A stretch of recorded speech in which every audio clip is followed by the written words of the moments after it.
السلام عليكم. بسم الله الحمد لله والصلاة والسلام على رسول الله وعلى آله وصحبه الفائزين برضوان الله. أما بعد فأعوذ بالله من الشيطان الرجيم. بسم الله الرحمن الرحيم. وإذا قرأناه فاتبع قرآنه صدق الله العلي العظيم. ബഹുമാന്യരായ സയ്യിദുമാരെ, ഉലമാക്കളെ, പ്രിയങ്കരായ സഹപ്രവർത്തകരെ, അള്ളാഹുവിൻ്റെ മഹത്താനുഗ്രഹത്താൽ നമുക്കിവിടെ ഒത്തുചേരാൻ സാധിച്ചു. അതിന് അള്ളാഹുവിന് സ്തുതി പറയാം. അൽഹംദുലില്ലാഹി അലാ കുല്ലി ഹാൽ. ഖുർആൻ സംവാദം, ആ വിഷയത്തിലേക്കുള്ള ഒരു നാഫിദ, അതാണ് ഇപ്പോൾ നടക്കുന്നത്. വിശുദ്ധ ഖുർആനിനെ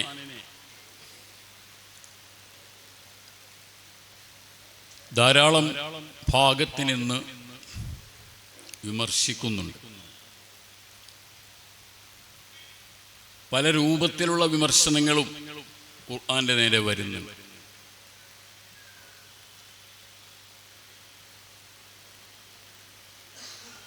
അതിലെ ആശയങ്ങളെ ഉന്നം വെച്ചുകൊണ്ടുള്ള വിമർശനമുണ്ട്.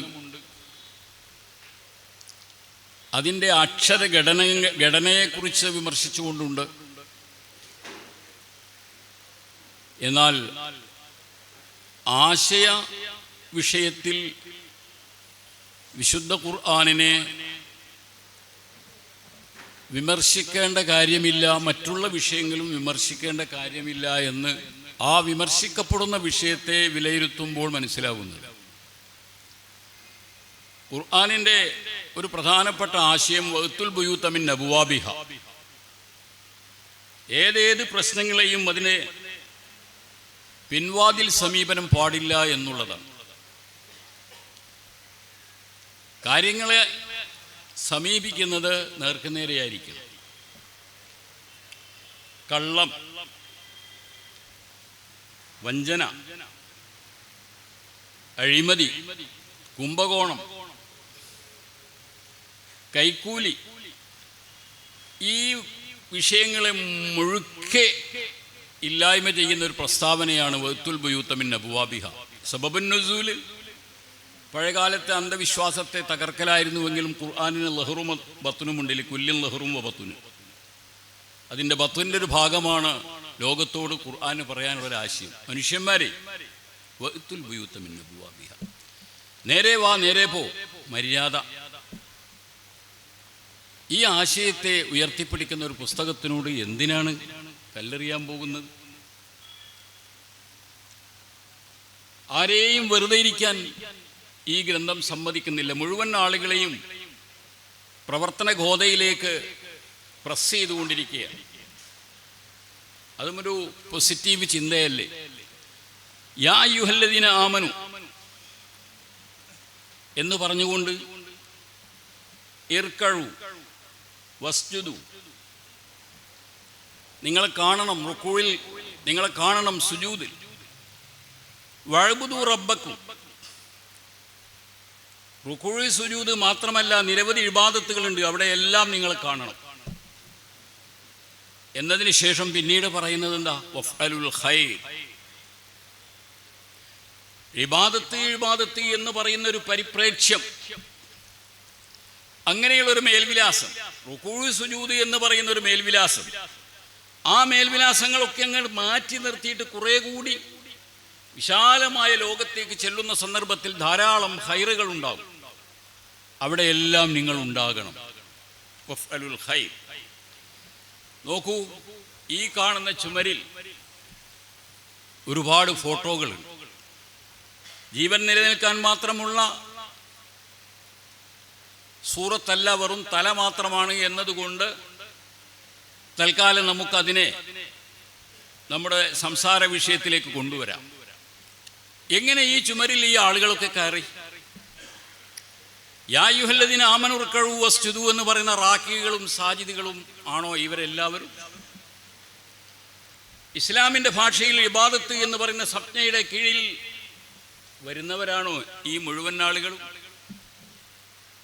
കുറേ ആളുകളാണ്, കുറേ ആളുകളല്ല.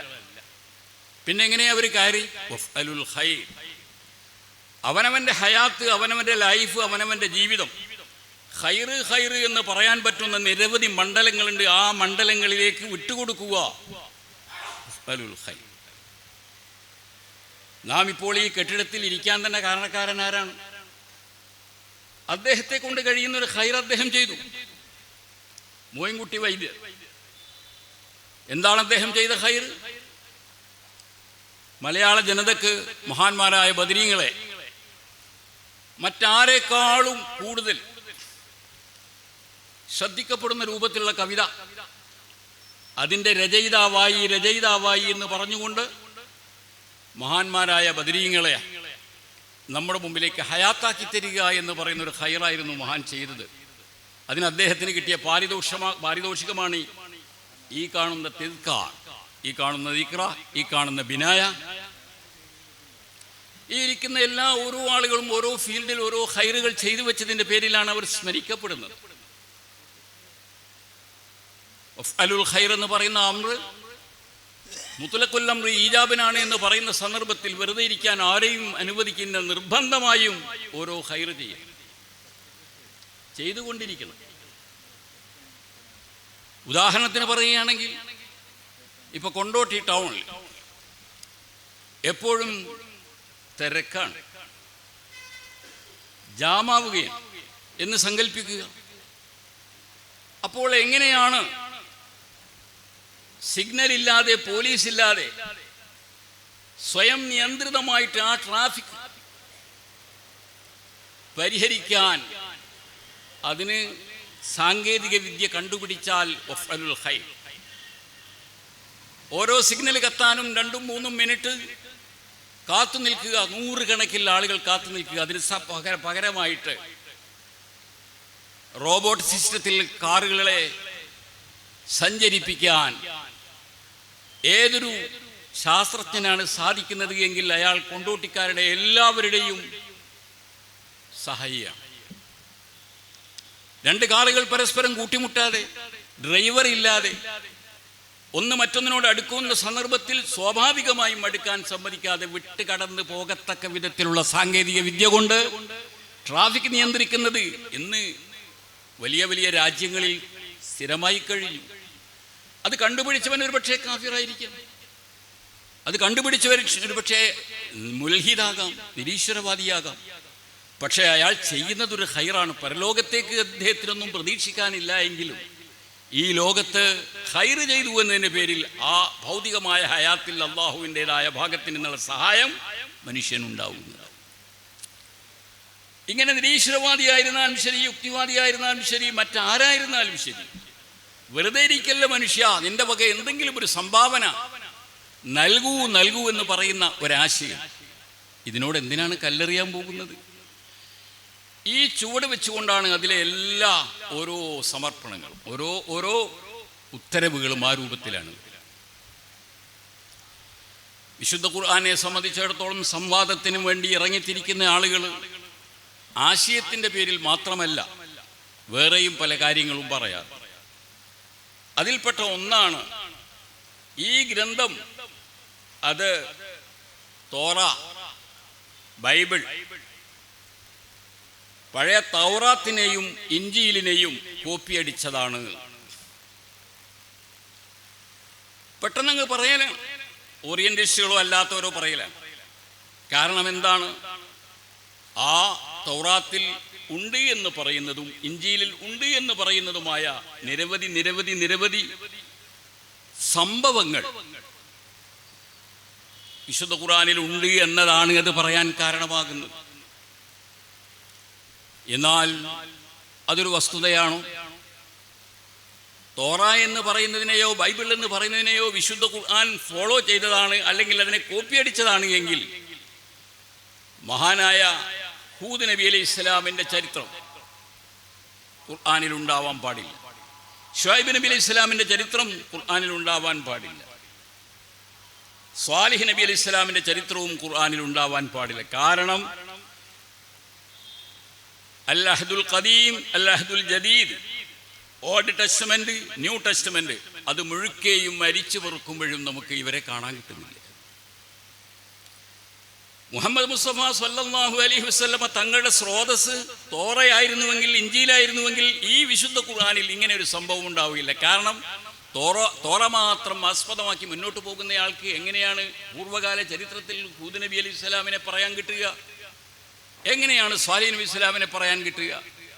അപ്പോൾ ഈ വക ചരിത്രങ്ങൾ കണ്ടു, അതിലില്ലാത്തതുണ്ടായി, അതുതന്നെ തെളിവാണ്. അതൊന്നും നോക്കിയിട്ടല്ല, ഇതിൻ്റെ സ്വന്തം കാലിൽ തന്നെ നിൽക്കുന്നതാണ്. അല്ലാഹു സുബ്ഹാനഹു വ തആലയുടെ വഹിയാണ്. മറ്റൊരു വിമർശനം വരാറുണ്ട്. അതെന്താണ്? സമീപകാലത്ത് തോറയെയും അതുപോലെ തന്നെ ബൈബിളിനെയും കൊണ്ടു നടക്കുന്ന ആളുകൾക്ക് ഒരാവേശം കിട്ടി. എന്താണ് ആ ആവേശം? ചാവുകടൽ ചുരുളികൾ എന്ന പേരിൽ ഈ ചാവുകടലിൻ്റെ തീരത്ത് ഗവേഷകന്മാർ ചില കുഴിക്കൽ പരിപാടികൾ നടത്തിയപ്പോൾ പുരാവസ്തു വിഭാഗം വന്നുകൊണ്ട് ചാവുകടലിൻ്റെ തീരത്ത്, ജോർഡാനിൻ്റെ ഭാഗത്ത്, ഇന്ന് ഫലസ്തീൻ്റെ ഭാഗത്ത് അഥവാ ഇസ്രായേലിൻ്റെ ഭാഗത്ത് കുഴിച്ചപ്പോൾ ആ കുഴികളിൽ നിന്ന്, ആഴത്തിൽ നിന്ന് ചില ചുരുളുകൾ കിട്ടുകയുണ്ടായി. ചാവുകടൽ ചുരുളുകൾ എന്നാണിത് പറയുന്നത്. ആ ചാവുകടൽ ചുരുളുകൾ ഇന്ന് നാട്ടിലൂടെ അടിച്ചു നടക്കുന്ന തോറയുടെ പൗരാണികമായ പതിപ്പുകളാണ് എന്നാണ് അവർ പറയുന്നത്. എന്നിട്ട് എന്തുദ്ഘോഷിക്കും? ഇന്നുള്ള തോറ തന്നെയാണ് പഴയ തോറ, അതും ഇതും ഒന്ന് തന്നെയാണ്. അപ്പോൾ ഗ്രന്ഥത്തിന് യാതൊരു വക തിരിമറിയും നടത്തിയിട്ടില്ല ആരും. പഴയതും പുതിയതും ഒരേപോലെയാണ്. എന്നാൽ ഇങ്ങനെയുള്ളൊരു അവകാശവാദം ഉന്നയിക്കാൻ വിശുദ്ധ ഖുർആനിൻ്റെ ആളുകൾക്ക് എന്തുകൊണ്ട് സാധിക്കുന്നില്ല എന്ന് വെച്ചാൽ, 1-ാം നൂറ്റാണ്ടിൽ പാരായണം ചെയ്യപ്പെട്ടിരുന്ന അതേ വിശുദ്ധ ഖുർആന്റെ ചുരുളുകൾ ഇന്നത്തെ സൗദി അറേബ്യയുടെയോ മറ്റേതെങ്കിലും രാജ്യത്തിൻ്റെയോ പൗരാണിക മനുഷ്യന്മാർ താമസിച്ചിരുന്ന സ്ഥലത്ത് ഖനനം ചെയ്യുമ്പോൾ ഖുർആനിൻ്റെ ചുരുളുകൾ എന്തുകൊണ്ട് കിട്ടുന്നില്ല?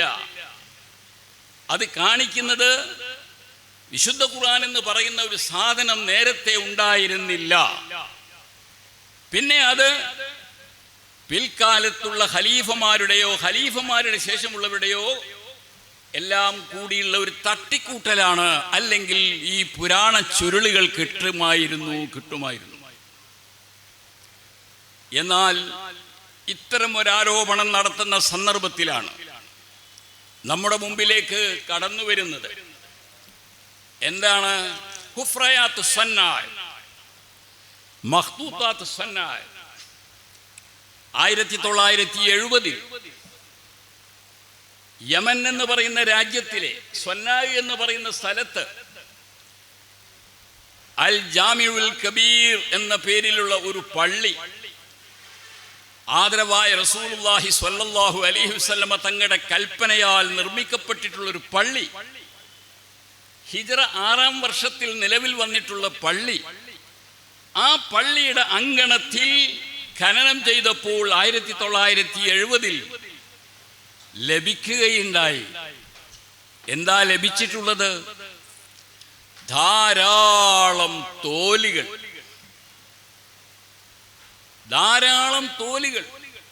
തോൽ പേജുകൾ.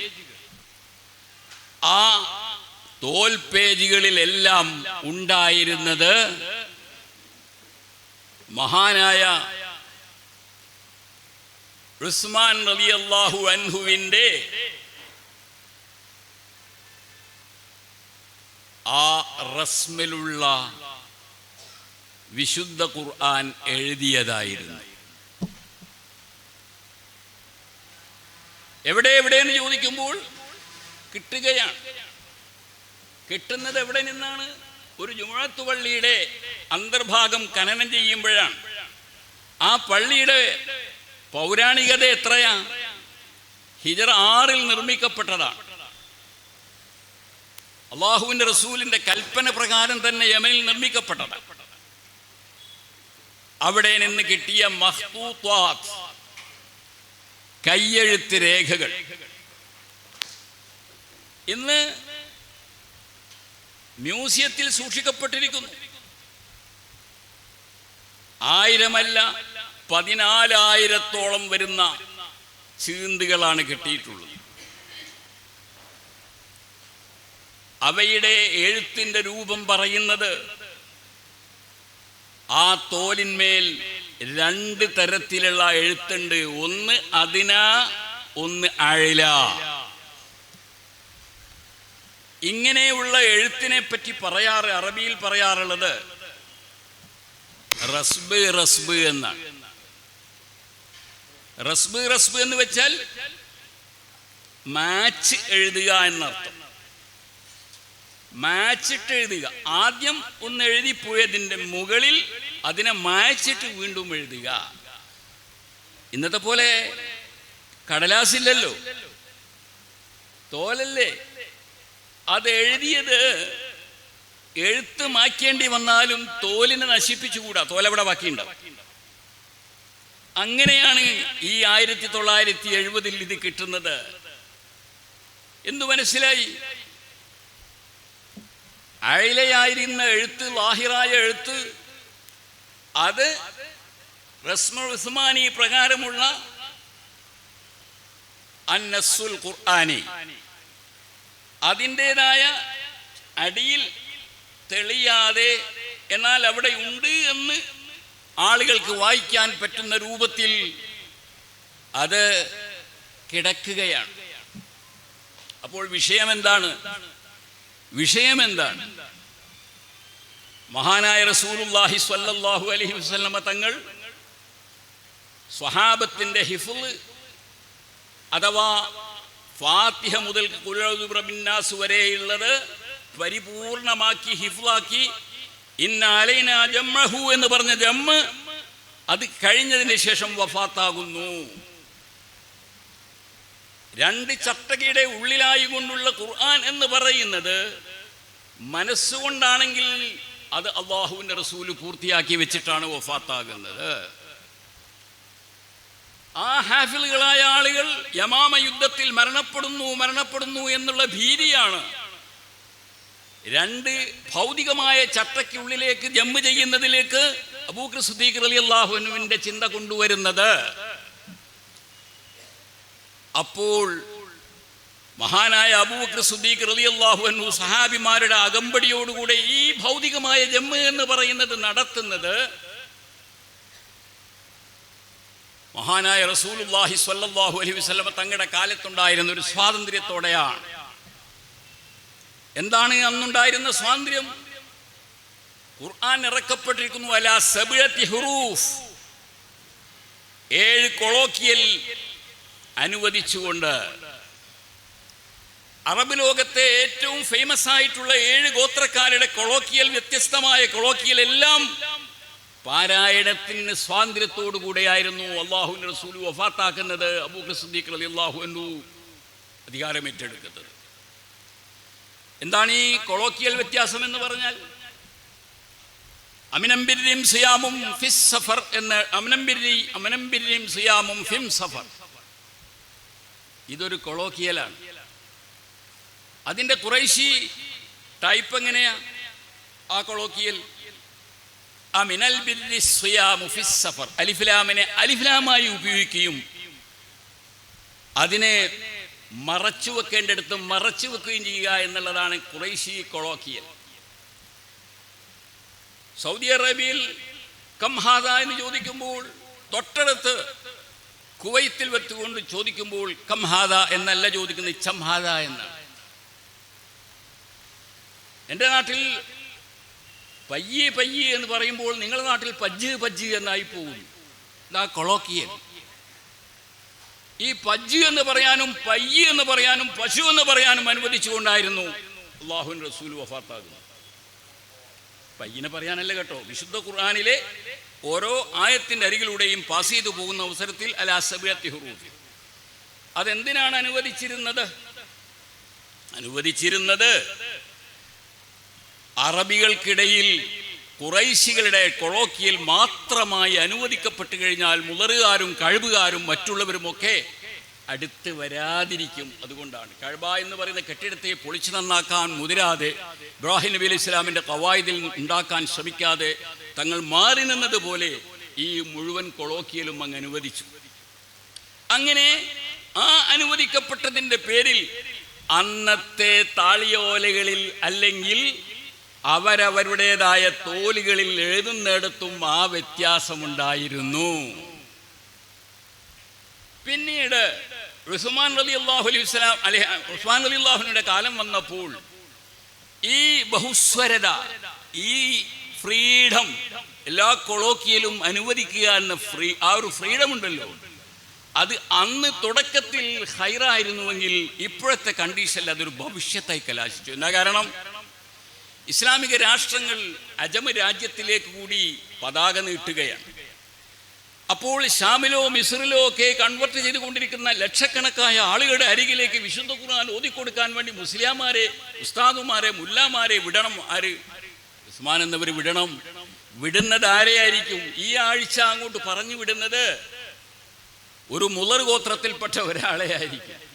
ആ ആൾ അവിടെ ചെന്നുകൊണ്ട് അലിഫിനാമിനെ മീമാക്കിക്കൊണ്ടുള്ള കൊളോക്കിയൽ അങ്ങ് ഓതിപ്പഠിപ്പിക്കും. അങ്ങനെ 15-20 ദിവസം കഴിയുമ്പോഴാകും, അല്ലെങ്കിൽ 6 മാസം കഴിയുമ്പോഴേക്കും അദ്ദേഹത്തിന് മഞ്ഞപ്പിത്തം പിടിക്കുന്നത്. അപ്പോൾ അദ്ദേഹം മടങ്ങി വരും.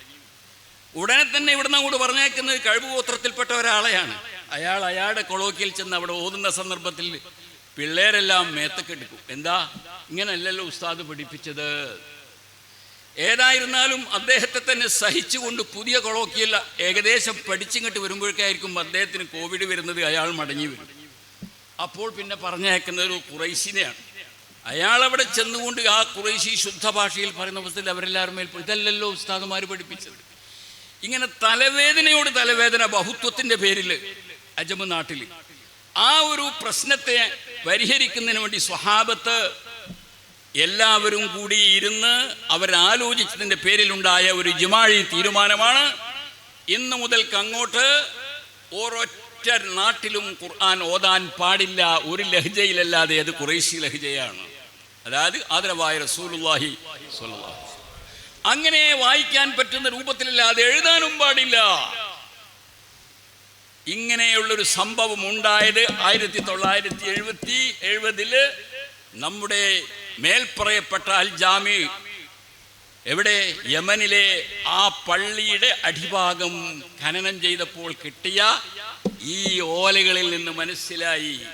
കാരണം ആ ഓലകളിൽ കാണുന്നത് 2 എഴുത്താണ്. മുകളിൽ തെളിഞ്ഞു നിൽക്കുന്ന എഴുത്ത്, ചുവടെയാണെങ്കിലോ മാച്ച് കളഞ്ഞിട്ടുള്ള മറ്റൊരെഴുത്ത്. ആ എഴുത്തിനെ ഇന്നത്തെ സാങ്കേതിക വിദ്യ കൊണ്ട് പുറത്തെടുക്കുന്ന സന്ദർഭത്തിൽ അവിടെ നമുക്ക് തെളിഞ്ഞു കാണാം. എന്താ തെളിഞ്ഞു കാണുന്നത്? പയ്യ്, പജ്ജ്. ആദ്യം എന്തായിരുന്നു? പജ്ജായിരുന്നു. അത് മാഞ്ഞ് ഇപ്പൊ അവിടെ പശു എന്നേ കാണുന്നു. അതാണ് ഖുറൈശി ലഹ്ജത്ത്. അതാണ് തെളിഞ്ഞു കാണുന്നത്. അപ്പോൾ വിമർശകന്റെ വിമർശനം എന്താണ്? പൗരാണിക ഗ്രന്ഥം ആ പൗരാണിക കാലഘട്ടത്തിൽ യൂസ് ചെയ്തതിൻ്റെ അതേ പകർപ്പ് ഈ വർത്തമാനകാലത്ത് ചുരുളുകളായിട്ട് കിട്ടുന്നില്ലല്ലോ എന്നുള്ളതാണ് വിമർശനം. ആ വിമർശനത്തിന് ഇവിടെ ഇതാ ഇന്ന അലൈന ജംഅഹു എന്ന് അല്ലാഹു സുബ്ഹാനഹു വ തആല ഏറ്റ ആ ഏൽക്കൽ അത് നല്ല രൂപത്തിൽ പുറത്ത് ചാടി വന്നിരിക്കുകയാണ്. എന്ന് വെച്ചാൽ 14,000-ഓളം വരുന്ന ഷീറ്റുകൾ. ആ ഷീറ്റുകളിൽ അക്കാലഘട്ടത്തിൽ ഉണ്ടായിരുന്ന വിശുദ്ധ ഖുർആനിനെ പള്ളികളിൽ വെച്ചുകൊണ്ടും വീടുകളിൽ വെച്ചുകൊണ്ടും ഓതാൻ വേണ്ടി തയ്യാറാക്കപ്പെട്ടുള്ള ആ എഴുത്തുകളെ, അതിൻ്റെ ആദ്യകാല ലഹ്ജയിലുള്ളതായ എഴുത്തും പിന്നെ അതിനെ മായ്ച്ച് പുതിയ രൂപത്തിലുള്ള എഴുത്തും രണ്ടും കൂടി എഴുതിയ ചുരുളുകളാണ് കാലാന്തരത്തിൽ ആ മനുഷ്യന്മാർ ആ പള്ളിയിൽ വെച്ച് പോയിട്ടുള്ളത്. എന്തോ കാരണവശാൽ കെട്ടിടത്തിന് മണ്ണ് വീണിട്ടോ അതല്ലെങ്കിൽ പൊളിഞ്ഞു വീണിട്ടോ പുനരുദ്ധാരണം നടത്തിക്കൊണ്ടിരിക്കുന്ന അവസരത്തിൽ താഴോട്ട് പോയിട്ടോ ചുരുളുകളായി മണ്ണിൽ കിടക്കുന്നത് ഇന്ന് ഖനനം ചെയ്യുമ്പോൾ ഇന്നത്തെ നാം ഓതിക്കൊണ്ടിരിക്കുന്ന ആ റസ്മുൽ ഉസ്മാനി എന്ന് പറയുന്ന ഖുറൈശിയുടെ ലഹജയിൽ മാത്രമുള്ളതായി അന്നുണ്ടായിരുന്നു, അഥവാ ഹിജ്റയുടെ 1-ാം നൂറ്റാണ്ടിലുണ്ടായിരുന്നു. ഇവിടെ വിമർശിച്ച ആളുകൾ തോറ്റു പോവുകയാണ് ആ കാര്യത്തിൽ ചെയ്തത്. ഇതേ രൂപത്തിൽ ഏത് സൈഡിൽ നിന്ന് വിമർശിക്കുകയാണെങ്കിൽ ആ വിമർശനമെല്ലാം പൊള്ളയായിട്ട് കലാശിക്കുന്നത്. കാരണം എന്തുകൊണ്ടാണത്?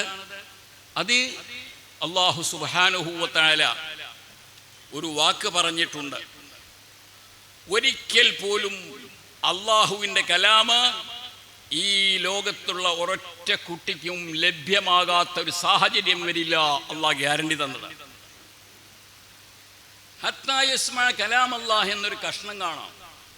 വഇൻ അഹദും മിനൽ മുശ്രികീന ഇസ്തജാറക ഫഅജിർഹു ഹത്താ യസ്മഅ കലാം അല്ലാഹ് എന്നിടത്ത് ഹത്താ യസ്മഅ കലാം അല്ലാഹ് വലിയ ഗ്യാരണ്ടിയാണ്. എന്താണ് ആ ഗ്യാരണ്ടി? എന്താണ് അള്ളാഹുവിൻ്റെ കലാമ്? അള്ളാഹുവിൻ്റെ കലാമ് എന്നുള്ളത് അത് ഖിയാമത്ത് നാൾ 1-ാം തീയതി വരെയുള്ള അള്ളാഹുവിൻ്റെ മഖ്ലൂക്കിൽപ്പെട്ട ഏതൊരു അബ്ദിനും ആഗ്രഹമുണ്ടോ അതിൽ നിന്ന് സമായിന് കഴിഞ്ഞില്ല എന്ന് ദുർഗതി വരില്ല. ഹത്താ യസ്മഅ കലാം അല്ലാഹ്. വഇൻ അഹദും മിനൽ മുശ്രികീന ഇസ്തജാറക, ഏതെങ്കിലും ഒരു മുശ്രിക്കായ മനുഷ്യൻ അഭയം ചോദിച്ചു വന്നാൽ ഫഅജിർഹു, അദ്ദേഹത്തിന് അഭയം നൽകുക, അദ്ദേഹത്തെ ഗസ്റ്റായിട്ട് ഗസ്റ്റ് ഹൗസിലേക്ക് മാറ്റുക, നിങ്ങളോടൊപ്പം പാർപ്പിക്കുക, എന്നിട്ട് എന്തു വരട്ടെ ഹത്താ യസ്മഅ കലാം അല്ലാഹ്. ഇതിൻ്റെ അർത്ഥം എന്താണ്?